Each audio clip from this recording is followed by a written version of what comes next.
Hello everyone. आज हम बात करने वाले हैं एडिटोरिया का ईयरली करंट अफेयर्स का पेज नंबर 15। इससे पहले पीछे में एक टॉपिक छूट गया है, उसको कवर कर लेते हैं।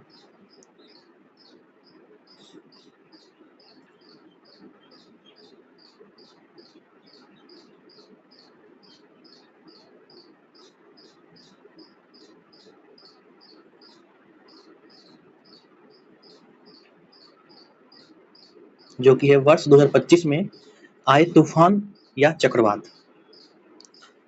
आइए इसको देखते हैं। सबसे पहले चक्रवात दितवा की बात कर लेते हैं, ठीक है। ये नवंबर में आया था और ये प्रभावित किया था श्रीलंका को। श्रीलंका इससे ज्यादा इफेक्टेड था, तो नाम याद रखिएगा दितवा। और इसका नामकरण किसने किया है? वो किया है यमन ने, ठीक है। नामकरण किसने किया है? यमन ने किया। नेक्स्ट है काल मेगी, ठीक है। इसको याद रखिएगा, काला मेगी। इसका नाम किसने दिया है? North Korea. किंग जोंग वो क्या करता है? काला मैगी खाता है। तो इस तरह से याद रख लेंगे। काला मैगी किसने नाम दिया है? उत्तर कोरिया ने, नॉर्थ कोरिया ने। इसका जो प्रभावित क्षेत्र है वो है फिलीपींस और वियतनाम। फिलीपींस और वियतनाम को इसने प्रभावित किया है। देखिए दितवा का नाम किसने दिया है? यमन ने दिया है। इसको ऐसे याद रखिएगा। अमन चैन सुख के लिए जब हमें मिलता है तो वाह वाह आदमी करता है। जब हमको अमन मिलता है, सुख चैन मिलता है तो आदमी वाह वाह करता है। कैसे करता है? दांत दिखा के वाह वाह करता है। तो दितवा याद रखिएगा, यमन, यमन के द्वारा नाम दिया गया है। नेक्स्ट है मेलिसा। मेलिसा जो है उससे जो प्रभावित क्षेत्र है वो है Jamaica, Cuba, Haiti, Bahamas. Jamaica, Cuba, Haiti, Bahamas ये सब है। नेक्स्ट है मोन्था। मोन्था में देखिए था लगा हुआ है लास्ट में, तो ये हो जाएगा थाईलैंड। इसका नामकरण किसने किया है? थाईलैंड ने। इसके जो प्रभावित क्षेत्र है, देखिए इंडिया को प्रभावित कर रहा है। इंडिया के जैसे आंध्र प्रदेश, ओडिशा, तमिलनाडु, ठीक है। तो ये सब तट को प्रभावित कर रहा है, इसलिए मोन्था इंपॉर्टेंट है और ये थाईलैंड के द्वारा इसका नामकरण किया गया। नेक्स्ट है शक्ति। तो शक्ति का जो नामकरण है उसने किसने किया है? श्रीलंका। तो ऐसे याद रख लीजिएगा, 100 से शक्ति और 100 से श्रीलंका। मतलब थोड़ा सा अंदर है लेकिन आपको याद रह जाएगा। एस से शक्ति, एस से श्रीलंका। देखिए दितवा जो था उससे इफेक्ट था श्रीलंका, नाम नहीं दिया था। यहाँ पे शक्ति का नाम दिया है श्रीलंका और इससे इफेक्टेड कौन है? अरब सागर, महाराष्ट्र, गुजरात। जो सह्याद्री वाला पार्ट है ना, वो वेस्टर्न घाट जो है उसमें से महाराष्ट्र, गुजरात, अरब सागर वो इफेक्टेड है किससे? शक्ति चक्रवात या तूफान। ओके। नेक्स्ट पॉइंट है मैटमो, ठीक है। इसको याद रखिएगा, मोटा का लाश। मोटा आदमी का लाश भारी होता है, इसे याद रखिएगा। तो मोटमा का आपको क्या नामकरण किसने दिया है? लाओस ने दिया है। और इसके जो इफेक्टेड एरिया हैं फिलीपींस, चीन एंड वियतनाम। ऑलरेडी हम लोग पढ़े थे एक और, जिसमें कि फिलीपींस और वियतनाम इफेक्टेड थे, वो थे कालमेगी। आप देख सकते हैं कालमेगी में फिलीपींस और वियतनाम इफेक्टेड है। नेक्स्ट है हैलोंग। हैलोंग में जापान इफेक्टेड है और इसका नामकरण किसने किया है? वियतनाम, ठीक है। इसको ऐसे रखिएगा, हेलो जो करना है आपको नाम लेके करना है। जैसे किसी को हम हेलो हाय करना है तो उसका नाम लेके करना है, तो याद रखिएगा वियतनाम। और इफेक्टेड एरिया है जापान। नेक्स्ट है रगाशा। इसका जो नामकरण है उस किसने किया है? फिलीपींस ने किया है। देखिए इसको ऐसे याद रखेंगे, रगड़ के पीस कर देना है, काट काट के रगड़ के काट के पीस कर देना है। तो रगासा का क्या हो जाएगा? फिलीपींस। याद रहेगा, रगड़ के काट के पीस कर देना है। बहुत सारा पीस करना है तो पीस से याद रखिएगा, फिलीपींस ने इसका नाम दिया है। और इसका इफेक्टेड एरिया कौन सा है? Taiwan, Philippines, Hong Kong, China. ज्यादातर यही एरिया आ रहा है, फिलीपींस, चाइना, वियतनाम, यही सब आ रहा है। तो ये था। Next Alfred. अल्फ्रेड का नामकरण किसने किया है? ऑस्ट्रेलिया ने किया है, और ये ऑस्ट्रेलिया में ही आया है, ऑस्ट्रेलिया के दक्षिणी पूर्वी तट पे आया है। ठीक है, तो ए से एक ही है, ऑस्ट्रेलिया, और कौन सा चक्रवात है? अल्फ्रेड। ए से ऑस्ट्रेलिया, ए से अल्फ्रेड। नेक्स्ट है जूड।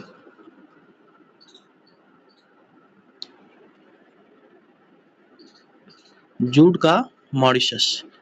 तो इसको ऐसे याद रखिए, जू में जो है 100 पक्षी मर गया। देखिए जू में क्या हुआ, पक्षी मर जाएगा या फिर जानवर मर जाएंगे, तो इस तरह से हो जाएगा जूड का मॉरिशस। ओके, और इसका जो अफेक्टेड एरिया है यह है मेडागास्कर और मोजाम्बिक।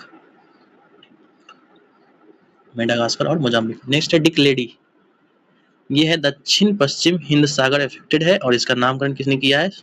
साउथ अफ्रीका ने किया है। तो डिक्लेडी याद रखिएगा, साउथ अफ्रीका। तो ये था चक्रवात या तूफान जो कि 2025 में आए थे।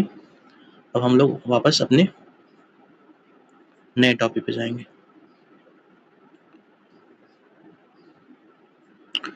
जो कि है हाल के वर्षों में शुरू किए नए दिवस।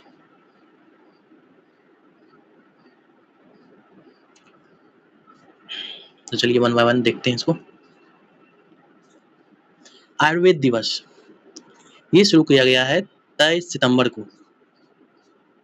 आयुर्वेद दिवस कब स्टार्ट करा गया है? 23 सितंबर। इसको ऐसे याद रख लेंगे। देखिए सितंबर में है ना, इसके पहले धन्वंतरी दिवस भी होता था, उसको चेंज करके आयुर्वेद दिवस किया गया है। भारत सरकार ने हर साल 23 सितंबर को आयुर्वेद दिवस मनाने की घोषणा 14 मई 2025 को की है। तो ये हो गया। नेक्स्ट महिला शिक्षक दिवस, ये 3 जनवरी को किया गया। कौन से स्टेट के द्वारा? तेलंगाना सरकार के द्वारा।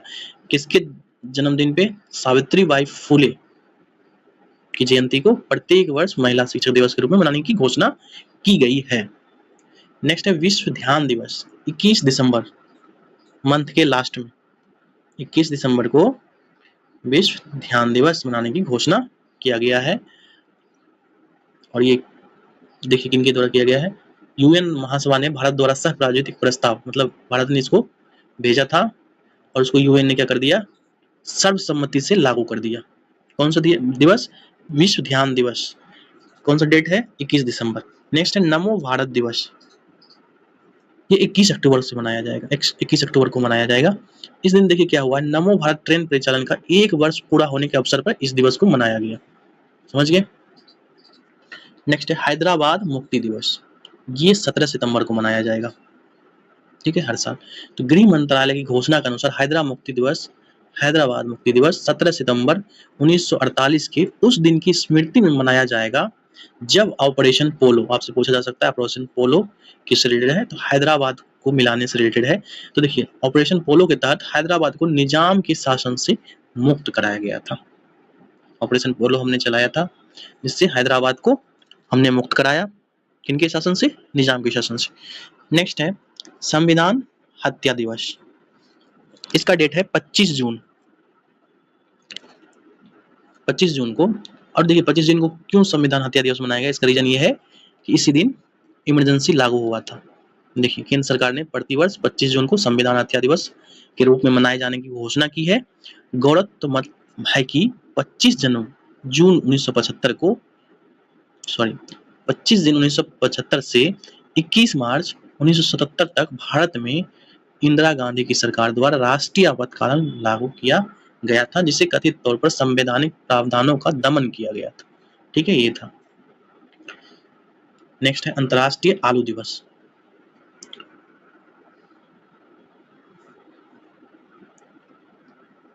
तो ये मनाया जाएगा 30 मई को प्रत्येक वर्ष।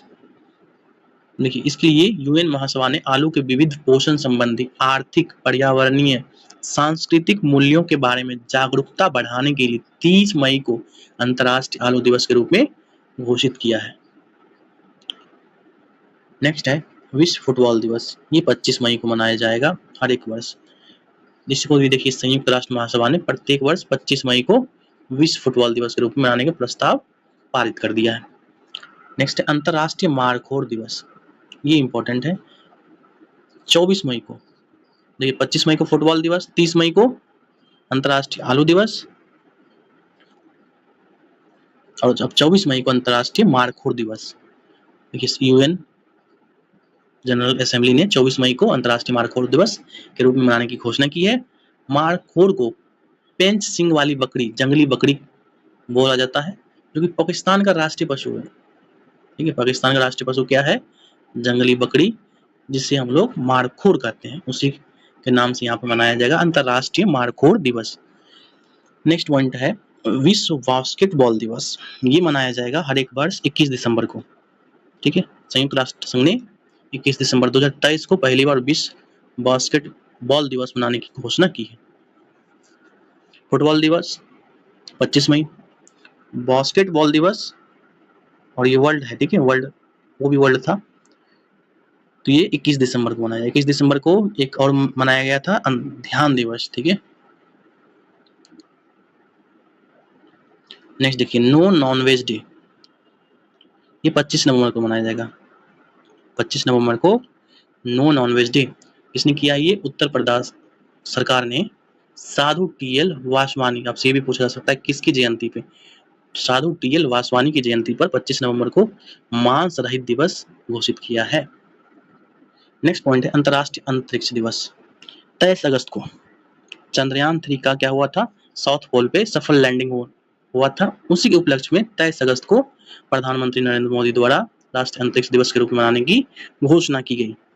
नेक्स्ट है स्वतंत्र वीर गौरव दिवस, ये मनाया जाएगा हर एक वर्ष 28 मई को, और इसको घोषणा करने वाला कौन है? तो महाराष्ट्र सरकार ने। किसकी जयंती पे? देखिए वीर कौन थे? वीर सावरकर, तो वीर सावरकर की जयंती पे 28 मई को स्वतंत्र वीर गौरव दिवस मनाने की घोषणा किया गया है। नेक्स्ट है समर्पण दिवस, ये मनाया जाएगा पंडित दीनदयाल उपाध्याय की पुण्यतिथि के उपलक्ष्य में 11 फरवरी को। कब मनाया जाएगा? 11 फरवरी को। एक बार रिपीट करा देता हूं मैं ताकि आप भूले नहीं।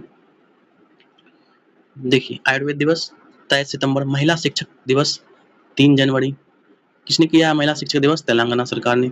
विश्व ध्यान दिवस 21 दिसंबर, नमो भारत दिवस 21 अक्टूबर। देखिए 21 अक्टूबर आ रहा है, मोदी जी 21 तारीख को ज्यादा काम करते हैं, इस तरह से याद रख लीजिएगा। ठीक है, 21 अक्टूबर। हैदराबाद मुक्ति दिवस 17 सितंबर, ये भी सितंबर में है। नेक्स्ट है संविधान हत्या दिवस, ये याद रहता है लोगों को। 25 जून अंतर्राष्ट्रीय आलू दिवस, 30 मई विश्व फुटबॉल दिवस, 25 मई अंतर्राष्ट्रीय मारखोर दिवस, 25 मई से एक दिन पहले, दैट इज 24 मई। बास्केटबॉल दिवस क्या हो जाएगा? 21 दिसंबर। और नो नॉन वेज डे की बात करें तो ये 25 नवंबर, मंथ के लास्ट में, ही सेकंड लास्ट है नवंबर से। और कौन सी सरकार ने किया? ये उत्तर प्रदेश सरकार ने किया है। राष्ट्रीय अंतरिक्ष दिवस 23 अगस्त, ये तो इंपॉर्टेंट है। स्वतंत्र वीर गौरव दिवस ये 28 मई को किया गया है, वीडी सावरकर की जयंती के उपलक्ष्य में। नेक्स्ट है समर्पण दिवस, यह 11 फरवरी पंडित दीनदयाल उपाध्याय की पुण्यतिथि, जन्मदिन नहीं है यहाँ पे, जयंती नहीं है, पुण्यतिथि 11 फरवरी। राष्ट्रीय डॉल्फिन दिवस 5 अक्टूबर, इसको देखिए राष्ट्रीय वन्यजीव बोर्ड की स्थायी समिति ने प्रतिवर्ष 5 अक्टूबर को राष्ट्रीय डॉल्फिन दिवस मनाने की घोषणा की। इस दिवस के आयोजन के उद्देश्य डॉल्फिन के प्रजातियों का संरक्षण करने के लिए जागरूकता बढ़ाना है। ओके, नेक्स्ट है मैत्री दिवस, ये मनाया गया 6 दिसंबर, क्योंकि इसी दिन भारत और बांग्लादेश ने 6 दिसंबर को फ्रेंडशिप डे के रूप में मनाने का फैसला किया है। और इसी दिन क्या हुआ है? इस दिन वर्ष 1971 में भारत ने बांग्लादेश को मान्यता दी थी। भारत में क्या हुआ? 6 दिसंबर 1971 को बांग्लादेश को क्या हुआ है? मान्यता मिला है, किनके द्वारा? इंडिया के द्वारा। इसीलिए 6 दिसंबर को फ्रेंडशिप डे के रूप में मनाने का फैसला किया गया है। नेक्स्ट है राष्ट्रीय स्टार्टअप दिवस, ये मनाया जाएगा 16 जनवरी को प्रत्येक वर्ष। ठीक है, इसमें कुछ इंपॉर्टेंट नहीं है। पराक्रम दिवस 23 जनवरी, आप लोगों को याद भी होगा, सुभाष चंद्र के बोस के जन्मदिन है इस दिन। और इस बार जो बनाया गया था 25 में, 125 याद रखिएगा। ठीक है, 23 जनवरी को मनाया जाता है, इस बार 125वीं जयंती थी। वीर बाल दिवस 26 दिसंबर को मनाया जाता है। ठीक है। और ये माना जाता है गुरु गोविंद सिंह के 4 पुत्रों को श्रद्धांजलि देने हेतु प्रत्येक साल इसको वीर बाल दिवस के रूप में मनाने की घोषणा किया है। किसने? नरेंद्र मोदी ने, हमारे आदरणीय प्रधानमंत्री नरेंद्र मोदी। नेक्स्ट है जनजातीय गौरव दिवस 15 नवंबर। भगवान बिरसा मुंडा के जन्मदिन को अब प्रत्येक वर्ष जनजातीय गौरव दिवस के रूप में मनाने का फैसला केंद्र सरकार ने किया है। तो ये याद भी रहता है, राष्ट्रीय जनजातीय गौरव दिवस 15 नवंबर को। विभाजन विभीषिका स्मृति दिवस ये 15 अगस्त से एक दिन पहले दैट इज 14 अगस्त को मनाया जाता है। और ये प्रधानमंत्री नरेंद्र मोदी का 14 अगस्त को प्रतिवर्ष विभाजन विभीषिका स्मृति दिवस के रूप में मनाने का निर्णय लिया गया, क्योंकि इसी दिन भारत और पाकिस्तान का विभाजन हुआ था। ठीक है। नेक्स्ट टॉपिक है हमारा वर्ष 2025 में बने नए ब्रांड एम्बेसडर। चलिए वन बाय वन देख लेते हैं इसको।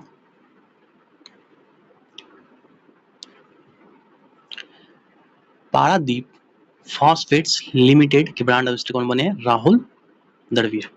आपसे पूछा जाएगा पारादीप फॉस्फेट लिमिटेड का ब्रांड एम्बेसडर कौन बने हैं? तो राहुल द्रविड़। नेक्स्ट है यूनिसेफ इंडिया के बच्चों को अधिकारों के लिए सेलिब्रिटी एडवोकेट। यूनिसेफ इंडिया के बच्चों के अधिकारों के लिए कौन बने हैं brand ambassador? Keerthy Suresh, south की एक्ट्रेस है जो कि काफी अच्छी है। नेक्स्ट पॉइंट है T20 पुरुष क्रिकेट वर्ल्ड कप 2026 के ब्रांड एम्बेसडर कौन बने हैं? ये रोहित शर्मा। ये तो सबको पता होगा, 2024 में रोहित शर्मा कप्तानी में वर्ल्ड कप जीते थे। देखिए ये करंट प्लेयर है, लेकिन अब ODI खेलता है, T20 नहीं खेलते हैं।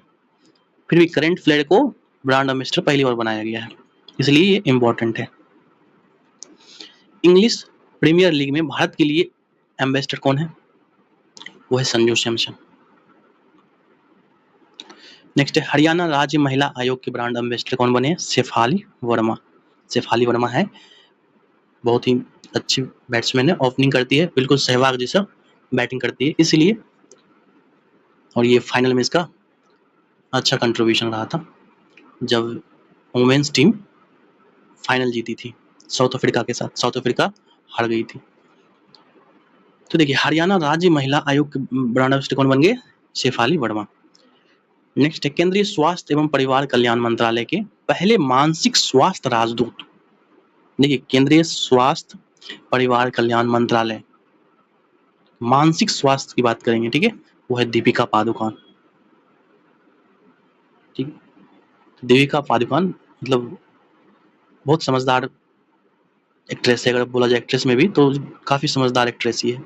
इसको क्या बनाया गया? मानसिक स्वास्थ्य राजदूत बनाया गया है। अंतर्राष्ट्रीय ओलंपिक समिति के मानसिक स्वास्थ्य राजदूत, देखिए यही था वहां पर परिवार कल्याण मंत्रालय का था, केंद्रीय स्वास्थ्य परिवार कल्याण मंत्रालय का मानसिक स्वास्थ्य राजदूत ये था दीपिका पादुकोण। लेकिन अंतर्राष्ट्रीय ओलंपिक समिति की हम बात कर रहे हैं, तो इनके जो मानसिक स्वास्थ्य राजदूत हैं वो है अभिनव बिंद्रा जी। याद रहेगा, गोल्ड जीतने वाले ओलंपिक्स में कौन है? अभिनव बिंद्रा जी। इनको ऐसे भी ये ओलंपिक्स में जीते हुए हैं, तो याद रखिएगा ओलंपिक के मानसिक स्वास्थ्य राजदूत कौन हो जाएंगे? अभिनव बिंद्रा।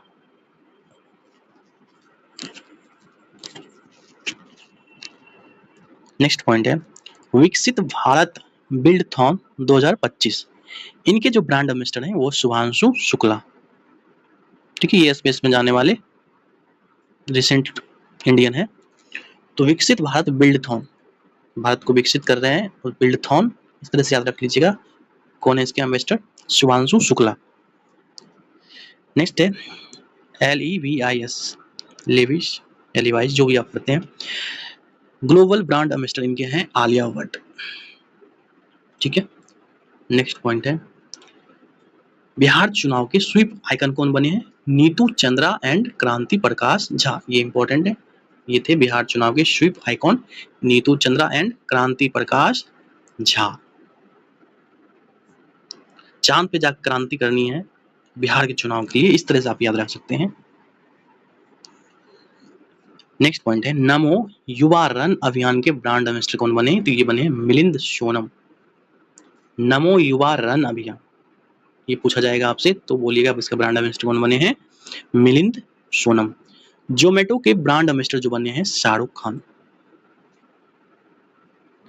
तो याद रखिएगा जोमेटो के ब्रांड एम्बेसडर कौन है, शाहरुख खान। झारखंड राज्य पर्यटन के ब्रांड एम्बेसडर कौन है, महेंद्र सिंह धोनी, थाला फॉर ए रीजन। झारखंड राज्य पर्यटन के ब्रांड एम्बेसडर महेंद्र सिंह धोनी। ऑस्ट्रेलियाई पर्यटन अभियान के ब्रांड एम्बेसडर कौन बनी है, सारा तेंदुलकर। ठीक है, बिना कोई मेहनत के, कुछ नहीं करना है, क्या बन जाना है, ब्रांड एम्बेसडर। इनका भाई अर्जुन तेंदुलकर इतना बेचारा मेहनत कर रहा है लेकिन उनको कुछ नहीं मिल रहा है, तो इनको यहाँ पे सचिन की बेटी होने की वजह से इनको ब्रांड एम्बेसडर ये बन रहे हैं। तो ऑस्ट्रेलियाई पर्यटन अभियान के ब्रांड एम्बेसडर कौन बने, सारा तेंदुलकर। नेक्स्ट है ओडिशा सरकार के हथकरघा उद्योग के एम्बेसडर कौन बने हैं, माधुरी दीक्षित। माधुरी दीक्षित ओडिशा सरकार के हथकरघा उद्योग के एम्बेसडर बनी है, माधुरी दीक्षित। नेक्स्ट है डेटोल कंपनी के ब्रांड एम्बेसडर कौन बने हैं, ये महेंद्र सिंह धोनी। वापस से झारखंड के भी थे पर्यटन ब्रांड एम्बेसडर, अब डेटोल के भी कौन एम्बेसडर है, महेंद्र सिंह धोनी। नेक्स्ट पॉइंट है कर्नाटक वन विभाग के राजपूत कौन है, अनिल कुंबले। देखिए कौन से कर्नाटक, कौन से कुंबले, तो इस तरह से याद रख लीजिएगा। कर्नाटक का वन विभाग का राजदूत कौन है, अनिल कुंबले। नेक्स्ट है ऑडी इंडिया के ब्रांड एम्बेसडर, यह है नीरज चोपड़ा जी, भाला फेंकने में उस्ताद। तो ये बने हैं कौन, ऑडी इंडिया के brand ambassador. World para athlete के ब्रांड एम्बेसडर कौन बने हैं, देखिए पैरा एथलीट की बात कर रहे हैं, ठीक है, कंगना रनौत। कंगना रनौत जो कि एमपी भी है अभी पार्लियामेंट में, तो वो कौन क्या बनी है, पैरा एथलीट के ब्रांड एम्बेसडर बने हैं, वर्ल्ड पैरा एथलीट के, याद रखिएगा। मालदीव का ग्लोब ब्रांड एम्बेसडर कौन बने, ये कैटरीना कैफ। कैटरीना कैफ, ठीक है, इनके हस्बैंड कौन है, विक्की कौशल, तो इनको बनाया गया कैटरीना कैफ को मालदीव का ग्लोबल ब्रांड एम्बेसडर। नेक्स्ट है फेडरल बैंक का ब्रांड एम्बेसडर, देखिए फेडरल बैंक का ब्रांड एम्बेसडर बनाया गया है विद्या बालन को, याद रहेगा। फेडरल बैंक के ब्रांड एम्बेसडर कौन बने हैं, विद्या बालन। एक बार हम रिपीट कर लेते हैं ताकि आपको याद हो जाए। देखिए Paradeep phosphate limited Rahul Dravid. UNICEF India के बच्चों के अधिकारों के लिए सेलिब्रिटी कौन बनी है, कीर्ति सुरेश। T20 पुरुष क्रिकेट वर्ल्ड कप 2026 के brand ambassador Rohit Sharma. English Premier League के भारत के लिए एम्बेसडर कौन बने, संजू सैमसन। हरियाणा राज्य महिला आयोग का याद कीजिए शेफाली वर्मा। केंद्र स्वास्थ्य एवं परिवार कल्याण मंत्रालय के पहली मानसिक स्वास्थ्य राजदूत कौन बनी है, दीपिका पादुकोण। अंतर्राष्ट्रीय ओलंपिक समिति के मानसिक स्वास्थ्य राजदूत कौन बने, अभिनव बिंद्रा जी। नेक्स्ट है विकसित भारत बिल्डथॉन, ये शुभांशु शुक्ला। शुभांशु शुक्ला क्या करेंगे, देश को विकसित बनाएंगे, तो इस तरह से याद रख लीजिएगा शुभांशु शुक्ला। नेक्स्ट लिवाइस, इनके कौन ब्रांड एम्बेसडर बने हैं, आलिया भट्ट। ठीक है, आलिया भट्ट बहुत फैशन करती है, ऐसे भी ये कपड़ा का बहुत बड़ा ब्रांड है, तो इस तरह से याद रखिए आलिया भट्ट। बिहार चुनाव के स्वीप आइकन कौन बने हैं, तो आपको इसमें मैंने बताया था चांद पर जाकर क्रांति करनी है, तो नीतू चंद्रा एंड क्रांति प्रकाश झा। नमो युवा रन अभियान मिलिंद सोनम। जोमेटो के शाहरुख खान। झारखंड राज्य पर्यटन के MS धोनी। ऑस्ट्रेलियाई पर्यटन अभियान के ब्रांड एम्बेसडर देखिए बिना कुछ किए कौन बनी थी, सारा तेंदुलकर। ओडिशा सरकार के हथकरघा उद्योग, देखिए ओडिशा सरकार में कौन बनी है, माधुरी दीक्षित। डेटोल के again Thala for a reason Mahendra Singh Dhoni.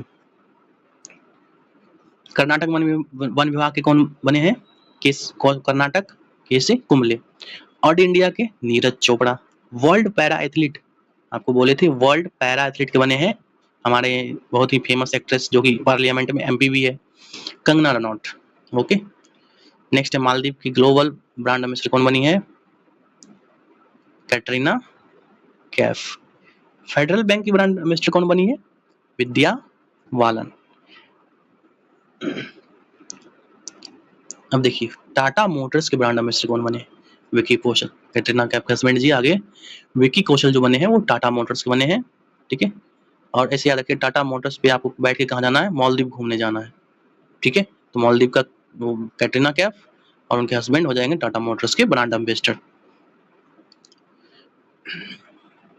Next point है फिट इंडिया आइकन के ब्रांड एम्बेसडर ये बने हैं आयुष्मान खुराना।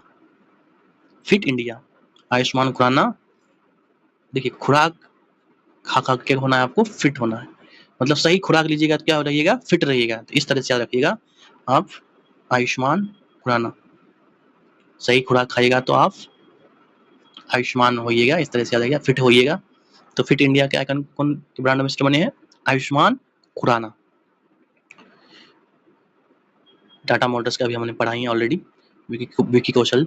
नेक्स्ट है स्केचर्स के ब्रांड एम्बेसडर, इनके 3 व्यक्ति है, एक है मोहम्मद सिराज, फास्ट बॉलर, ठीक है, डीएसपी इसको हम लोग बोलते हैं, ये डिप्टी एसपी बने हैं यूपी गवर्नमेंट में या तेलंगाना में, ये कंफर्म नहीं है, ये डीएसपी बने हैं, ठीक है, डीएसपी साहब, जसप्रीत बुमराह और कार्तिक आर्यन, ठीक है, 2 तो फास्ट बॉलर हैं और एक आपको लिया गया है कार्तिक आर्यन को। तो स्केचर्स के ब्रांड एम्बेसडर मोहम्मद सिराज, जसप्रीत बुमराह और कार्तिक आर्यन। नेक्स्ट है इंडिया गेट बासमती चावल के ब्रांड एम्बेसडर, पी अमिताभ बच्चन। अमिताभ बच्चन जी चावल का डिमांड बहुत करते हैं, कौन सा चावल का डिमांड करते हैं, बासमती चावल की। तो याद रखिएगा इंडिया गेट बासमती चावल के ब्रांड एम्बेसडर कौन बने हैं, अमिताभ बच्चन।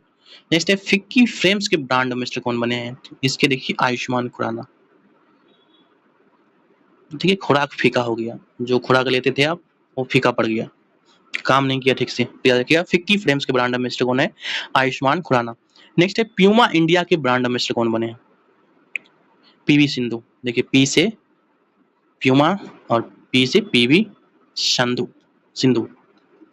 नेक्स्ट है खो खो 2025 ब्रांड एम्बेसडर कौन बने हैं, सलमान खान। याद रहेगा खो खो के कौन बने हैं, सलमान खान। नेक्स्ट है भारतीय साइबर अपराध समन्वय केंद्र के ब्रांड एम्बेसडर कौन बने हैं, देखिए रश्मिका मंदना। देखिए इनको, इनके लिए एक इम्पोर्टेंट है बात, ये इनका डीप फेक वीडियो वायरल हुआ था 2 साल पहले, तो उन्हीं की देखिए, उन्हीं को देखते हुए भारतीय साइबर अपराध समन्वय केंद्र ने इनको ब्रांड एम्बेसडर बनाया है, क्योंकि इनका डीप फेक वीडियो वायरल हुआ था तो इनको बहुत खराब भी लगा था, तो सब लोगों को खराब लगा था बेसिकली, ठीक है। तो इसलिए साइबर अपराध को रोकने के लिए, मतलब वही डीप फेक वीडियो सबको रोकने के लिए इनके जो ब्रांड एम्बेसडर बने हैं, कौन बने हैं, रश्मिका मंदना, ठीक है। नेक्स्ट टॉपिक देखते हैं हम लोग।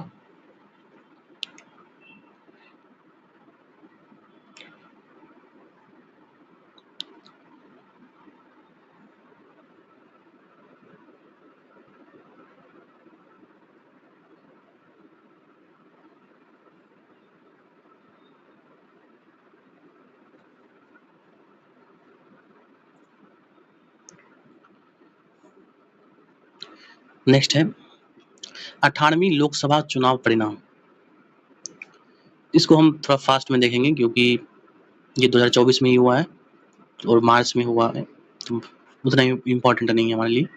तो ये कौन सा चुनाव था, 18वीं लोकसभा चुनाव था, 16 मार्च 2024 को की गई, ठीक है। और ये कब तक, 7 चरणों में हुआ था और इसके नतीजे 4 जून को आए थे। याद रखिएगा 16 मार्च को देखिए क्या हुआ, आपको आचार संहिता लग गया है, घोषणा हो गया, और 7 चरणों में हुआ है, 19 से लेके 1 जून तक, 19 अप्रैल से लेके 1 जून तक, और 4 जून को क्या हुआ, रिजल्ट आया। देखिए किसको कितना सीट है ये थोड़ा एक बार देख लीजिए अच्छे से। बीजेपी को 240 सीटें मिली है, आईएनसी को 99, ये 99 के चक्कर में फंस गया है, ठीक है। समाजवादी पार्टी को 37, ठीक है, काफी अच्छा प्रदर्शन रहा था समाजवादी पार्टी का। All India Trinamool Congress AITC को 29, इनका भी अच्छा खासा प्रदर्शन रहा है। डीएमके कितना है, 22। टीडीपी तेलुगु देशम पार्टी, इनके लिए है 16 सीटें। जेडीयू को आपको पता होगा 12 सीटें मिला है। तो इस तरह से आप सीट याद रख लीजिएगा। और कुल मतदान की बात करें 65.79% रहा है, और लक्षद्वीप में सबसे अधिक 84% मतदान हुआ है। लक्षद्वीप में क्या हुआ है, सबसे अधिक मतदान हुआ था, लोकसभा की बात कर रहे हैं हम लोग। और उसके बाद असम का नंबर रहा। सबसे कम मतदान में बिहार देखिए आ गया 56.19, सबसे ज्यादा में लक्षद्वीप, सबसे कम में बिहार।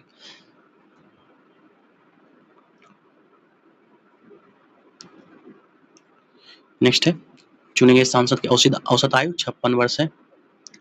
3 सांसद 25 वर्ष के हैं, और सबसे उम्रदराज सांसद डीएमके के टीआर बालू है, जो कि 82 वर्ष के। देखिए महिला सांसद की बात करें तो वो है 74, जो कि 2019 का 78 महिला सांसद से 4 कम है। ओके, बाकी ये सब इम्पोर्टेंट नहीं। हाँ, ये इम्पोर्टेंट है, 46% सांसदों पर आपराधिक मामले दर्ज हैं। ठीक है, 46% सांसदों पर क्या है, आपराधिक मामले दर्ज हैं। 7 जो है निर्दलीय सांसद हैं, 24 मुस्लिम है और 3 बौद्ध है। अब ये डेटा इंपॉर्टेंट है, 46% आपराधिक मामले वाले सांसद।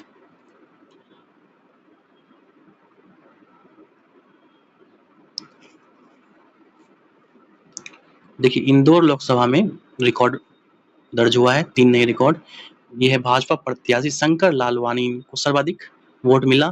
ठीक है, और शंकर लालवानी द्वारा अपने प्रतिद्वंदी बसपा के संजय सोलंकी को सर्वाधिक वोटों के अंतर से पराजित कर दिया। और इंदौर लोकसभा सीट के लिए सर्वाधिक इतना वोट नोटा को प्राप्त हुआ, मतलब नोटा भी वहीं हो रहा है, सबसे ज्यादा वोट भी वहीं पड़ रहा है। ठीक है, और सबसे ज्यादा वोट के अंतरों से भी जीत रहा है।